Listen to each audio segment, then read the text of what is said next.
tujuan saya berjumpa di sini ingin menyampaikan kalau saya ingin sesama rekan sejawat, sama guru IPAS maupun IPAS ingin melakukan observasi pembelajaran ini. Pak Arif, apakah hari ini masih di kelas pembelajaran sesuai dengan jadwal? Ya, sesuai dengan jadwal. Kalau saya tahu jamnya itu jam berapa ya Pak Arif? jam 10. Jam 10. Untuk materi ini sendiri materi apa lagi? Besaran dan satuan. Jadi kalau begitu saya boleh ya melakukan observasi di kelas pembelajaran Pak Arif? Boleh, silakan. Ya, nah, Pak Arif, sebelum melakukan observasi nanti ada beberapa poin nih yang ingin saya sampaikan ke Pak Arif dan ingin saya tanyakan. Nah, persiapan Pak Arif untuk melakukan pembelajaran nanti itu apa saja? Contohnya seperti di tujuan pembelajarannya lah istilahnya. Oh iya, jadi nanti mungkin saya ada beberapa tujuan pembelajaran. Yang pertama itu nanti harapan kita siswa yang pertama mampu mendiskusikan besaran dan satuan. Nah, kemudian mereka mampu membedakan alat-alat ukur, jadi sampai nanti mereka mampu menyebutkannya. Jadi kalau alat ukur panjang itu apa? Meteran. Kalau untuk massa mereka bisa anak raca, anak raca digital, raca ohos, harapan kita. Nah, kemudian nanti mereka mampu menentukan besaran itu melalui pengamatan video. Jadi nanti kita ada medianya berupa PowerPoint dan di dalamnya ada video untuk jenis-jenis alat ukur. Ya, dari yang disampaikan Pak Arif tadi itu ada pengembangan apa yang akan dicapai kira-kira Pak Arif dari pembelajaran nanti? Jadi ya itu tadi. Jadi mereka setelah melihat video, karena kita di sini kan alatnya terbatas, jadi kita buat di dalam video. Jadi mereka nanti bisa menjelaskan nih, oh ini alatnya apa, untuk mengukur apa, satuannya apa. Kalau meteran kan tidak mungkin mereka sebutnya satuannya dalam kilo nanti. Jadi bisa mereka membedakannya dari alat tersebut. Nah, jenis-jenisnya apa aja. Terkait dengan materi yang tadi ya Pak Arif. Ya. Nah, Pak Arif, ada strategi atau kiat-kiat nggak yang digunakan dalam persiapan proses pembelajaran? Jadi yang pertama itu pasti kita membuat, kalau dulu kita di RPP, kalau sekarang modul, karena kita sudah kurikulum merdeka. Kemudian kita menyiapkan bahan ajarnya medianya ada PowerPoint, ada video pembelajaran praktiknya, kemudian ada gambar kerjanya, kemudian kita di sini menggunakan metodenya PDL. Jadi berbasis masalah. Ya, ada pembentukan kelompok, mereka presentasi, jadinya siswa itu bisa aktif di kelas. Ya, ini menarik ya Pak Arif. Mungkin nanti kita akan ketemu pembelajaran Pak Arif di jam 10 di kelas IPP ya. Ya. Nah, nanti mungkin saya akan masuk ke segmen pembelajaran Pak Arif. Nah, Pak Arif, terima kasih untuk waktunya, untuk obrolan sebelum kita melakukan observasi kelas hari ini. Nanti kita ketemu di kelas untuk kegiatan observasi ya. Sampai ketemu di kelas.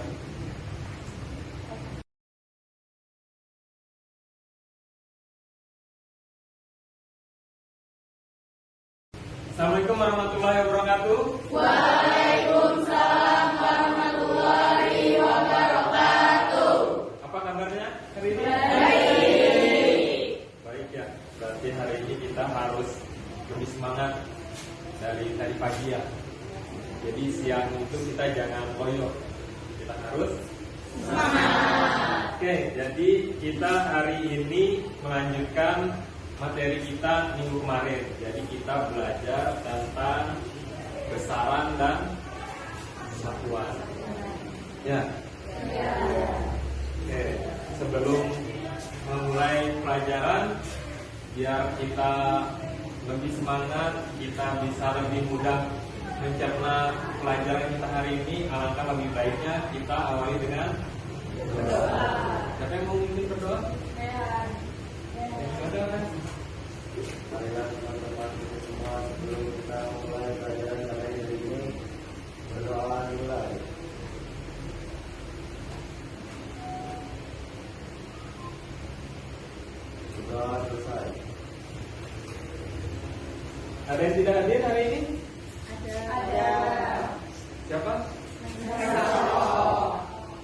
Satu orang aja. Apa keterangannya?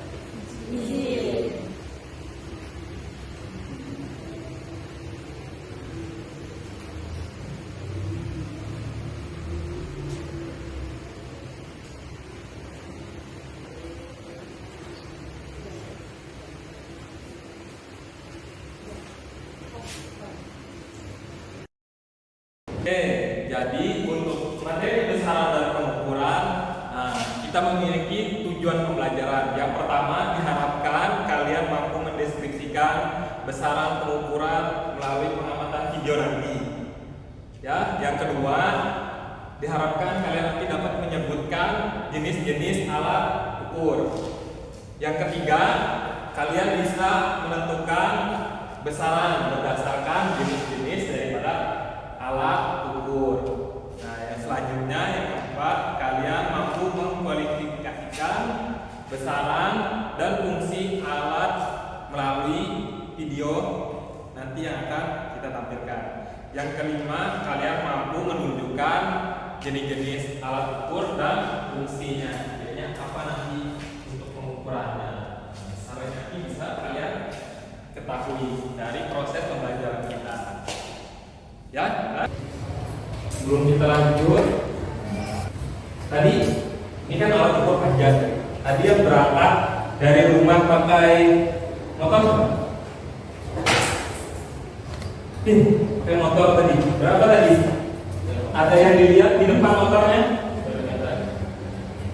Apa? Ada speedometer. Apa sih arti speedometer? Alat ukur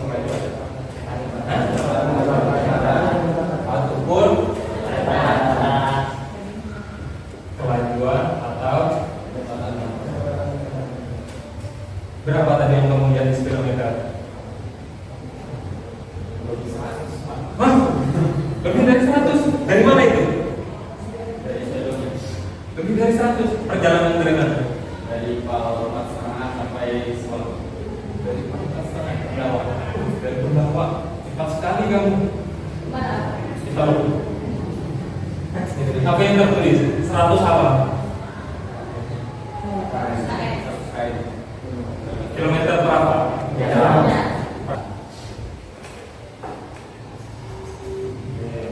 Jadi sekarang tolong tadi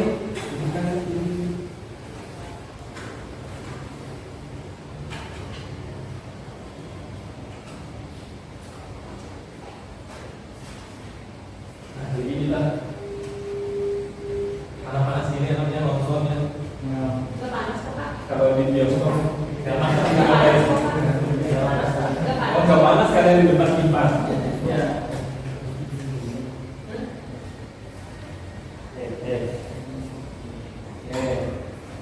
Ya, kita nonton. Nah, jangan lupa sambil dicatat apa sih yang penting di sini. Nanti kita akan sama-sama berdiskusi kita nanti. Apa yang akan dikerjakan. Jadi nanti kalian akan membentuk kelompok dan mengerjakan yang KPD. Ya, oke, sekarang. Ya.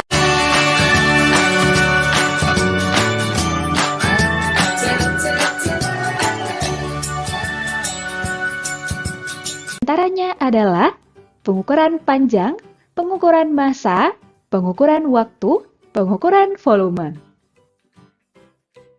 Pertama, kita akan membahas pengukuran panjang. Panjang adalah besaran fisika yang menunjukkan jarak antara dua titik. Panjang suatu benda dapat diukur dengan menggunakan mistar, jangka sorong, dan mikrometer sekrup. Kita akan membahasnya satu persatu. Mistar atau penggaris adalah alat ukur panjang yang paling sederhana dan paling banyak ditemukan dalam kehidupan sehari-hari. Mistar memiliki skala terkecil 0,1 cm atau 1 mm. Untuk mengukur panjang benda dengan mistar, kita dapat menempatkan skala 0 mistar berimpit dengan salah satu ujung benda yang akan diukur. Panjang benda tersebut dapat dibaca pada skala mistar yang berimpit dengan ujung benda lainnya. Pada gambar ini terlihat bahwa panjang benda yang diukur adalah 5,3 cm atau 53 mm. Jangka sorong. Jangka sorong lebih teliti daripada mistar.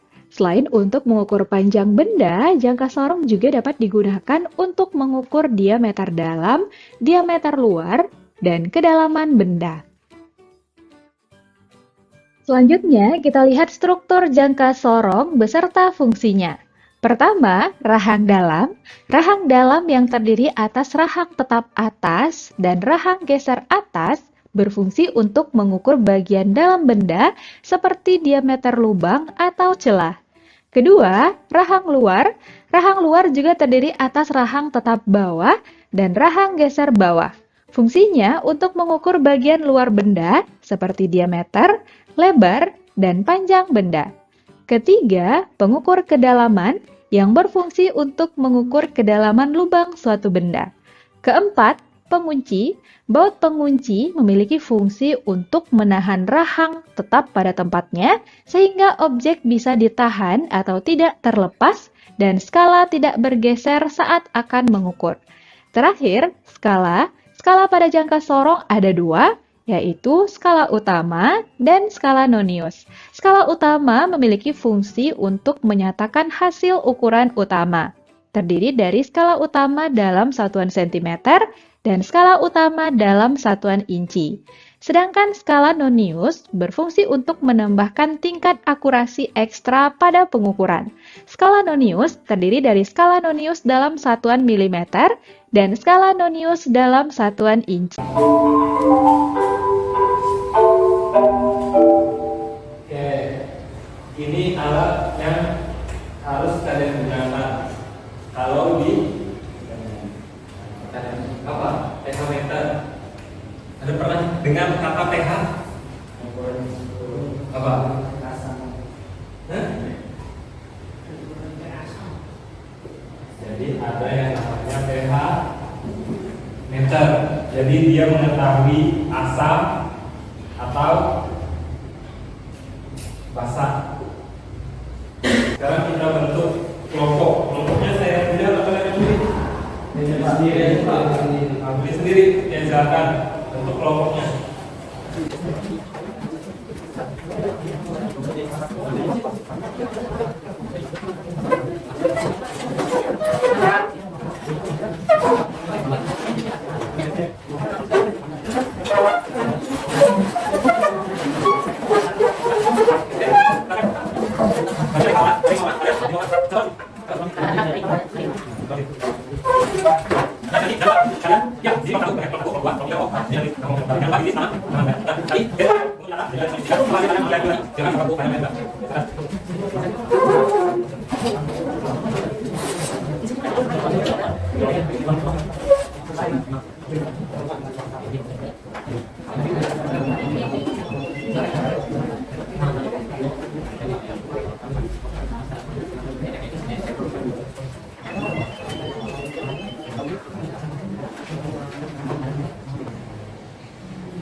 Tadi sudah saya bilang ya, huruf besar dengan huruf kecil itu biasakan bisa dibedakan.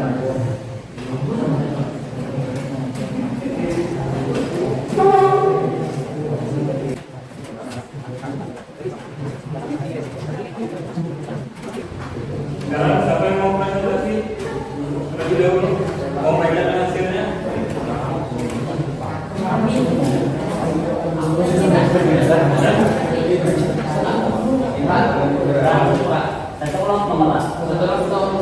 Ya, berhenti dulu. Bacakan.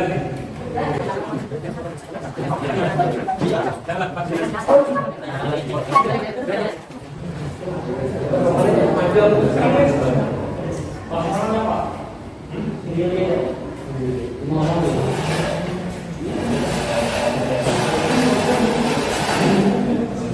Ya.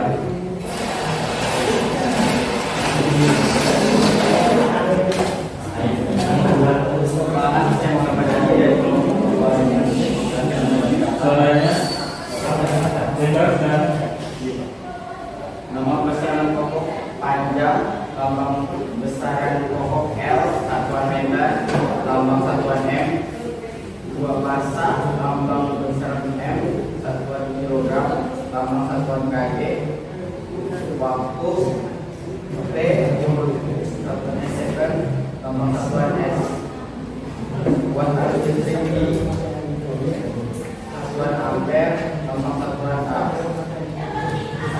Lambang besaran pokok T, satuan Kelvin, lambang satuan K. Intensitas cahaya, lambang besaran pokok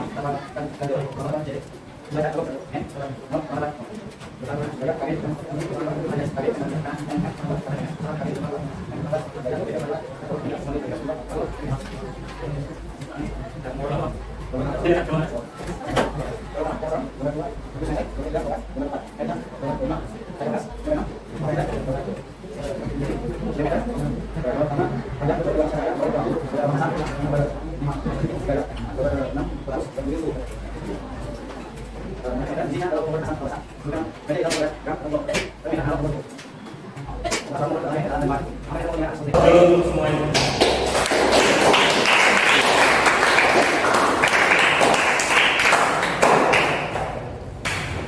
Ini ya, nah, tadi sudah kita perhatikan dengan teman kalian. Kira-kira sama nggak tadi semua jawabannya? Ada yang merasa beda? Coba. Tahu bedanya?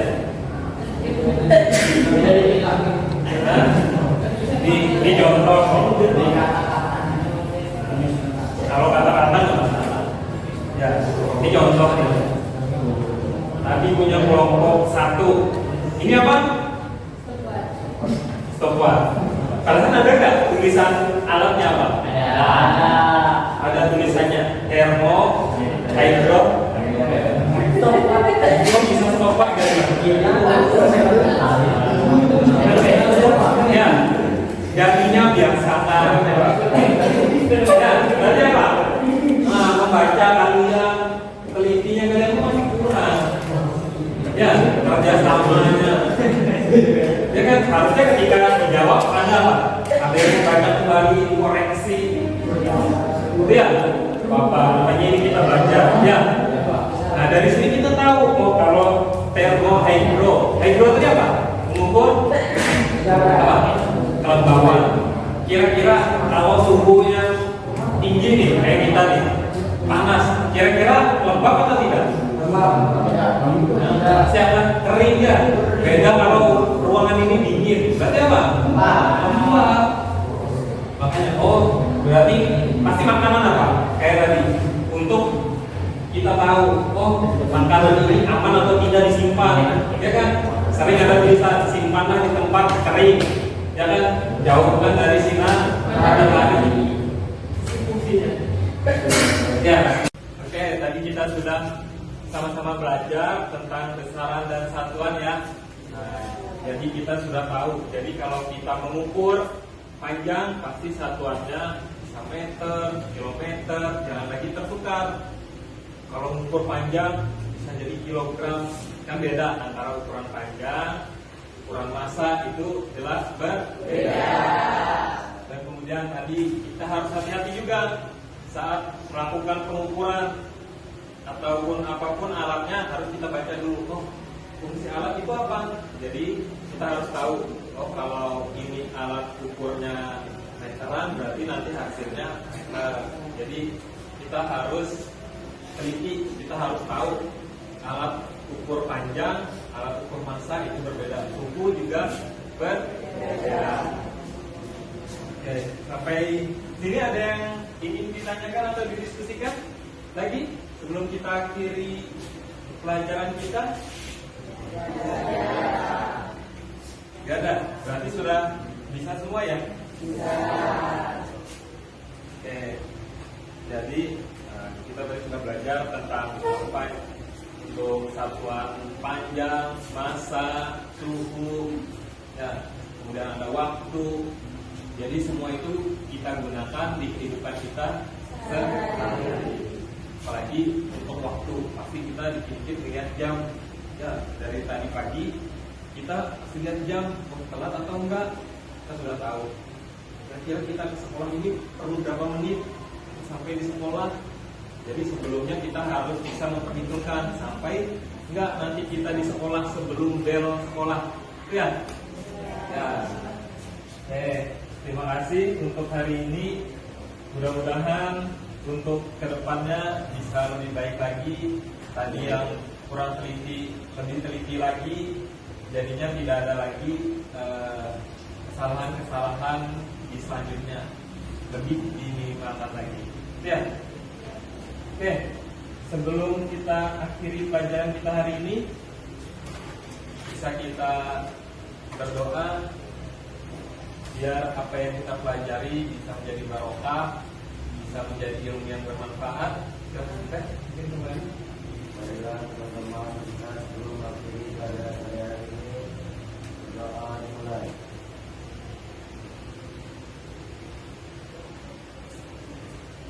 Doa selesai. Oke, terima kasih. Sampai ketemu lagi di minggu depan. Selamat pagi. Wassalamualaikum warahmatullahi wabarakatuh. Waalaikumsalam warahmatullahi wabarakatuh.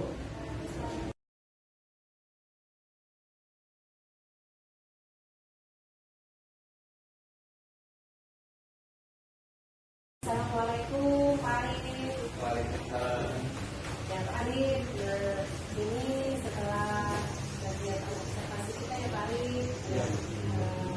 Apakah Pak Arif berkenan untuk melanjutkan percakapan kita setelah kejadian ini? Ya, silakan.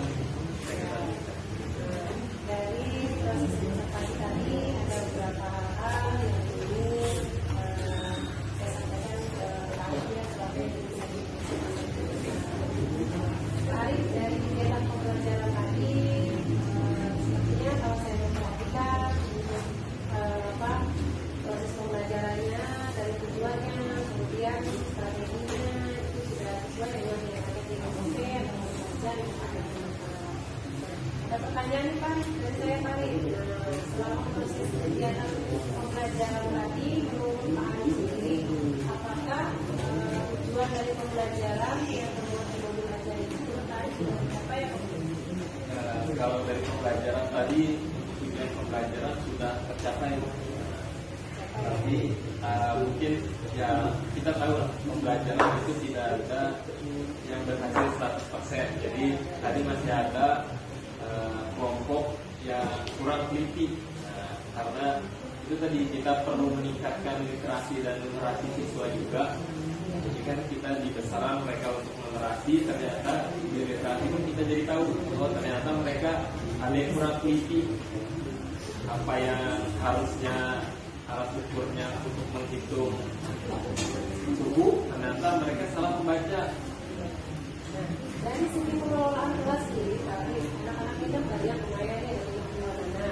Nah, ada tantangan bagi Pak Arif selama pengelolaan manajemen kelasnya tadi, ada nggak kira-kira Pak Arif selama pembelajaran? Ya, jadi kalau kita di kelas itu pasti tidak semua anak aktif. Jadi itu tadi kita bagaimana bisa membuat mereka aktif dengan berdiskusi. Jadinya kita bagi antara siswa yang aktif dan tidak aktif supaya pembelajarannya lebih interaktif. Nah, menurut Pak Arif, anak-anak selama proses pembelajaran sudah bersemangat atau ada termotivasi nggak setelah Pak Arif mengambil pembelajaran? Ya, jadi mereka itu lebih tertarik daripada mereka itu yang mereka tahu meteran itu seperti apa. Jadi ketika mereka melihat video tadi, Mereka tahu kok ternyata alat ukur massa pun berbagai macam. Jadi untuk menimbang beras beda dengan menimbang emas. Jadi mereka tahu dari alat-alat itu, mereka tahu fungsinya. Oh ternyata setiap benda itu pun ada alat ukurnya. Jadi berbeda untuk menimbang dari benda yang kecil, ketelitian yang lebih kecil, sampai menimbang benda-benda yang lebih besar. Jadi mereka itu ibaratnya apa itu terkait dengan kehidupan mereka atau sehari-hari ya Pak. Ya, jadi mereka tahu oh ternyata untuk apa sih fungsinya. Oh ternyata mereka juga menggunakannya di kehidupan sehari-hari. Tadi seperti saya contohkan dari ada jam, pasti mereka setiap hari mereka pasti melihat jam.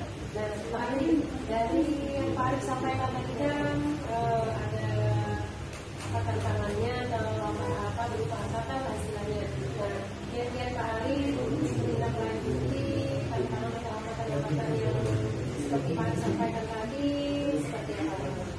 Ya, jadi mungkin ke depan kita evaluasi. Jadi kita bagaimana kita buat media pembelajarannya untuk literasinya yang lebih menarik. Jadi untuk mereka bisa lebih teliti nantinya, kita tahu oh mereka tidak lagi vendor Dalam itu ya membaca. Tadi kan kita mereka ternyata ada kesalahan membaca karena mereka hanya melihat bentuknya saja tapi tidak mereka baca alat itu untuk mengukur apa. ya, jadi untuk tindak lanjutnya itu Pak Arif mau melaksanakannya tadi berarti minggu depan Ya, Pak. Berarti minggu depan pertemuan selanjutnya nanti sudah ada tindak lanjut dari angkatan-angkatan yang ada di kelas untuk kegiatan itu ya. Jadi itu saja Pak Arif yang saya mengucapkan terima kasih untuk Pak Arif waktu dan meluangkan waktunya untuk proses kegiatan observasi kegiatan pembelajaran di kelas ini. Semoga apa yang sudah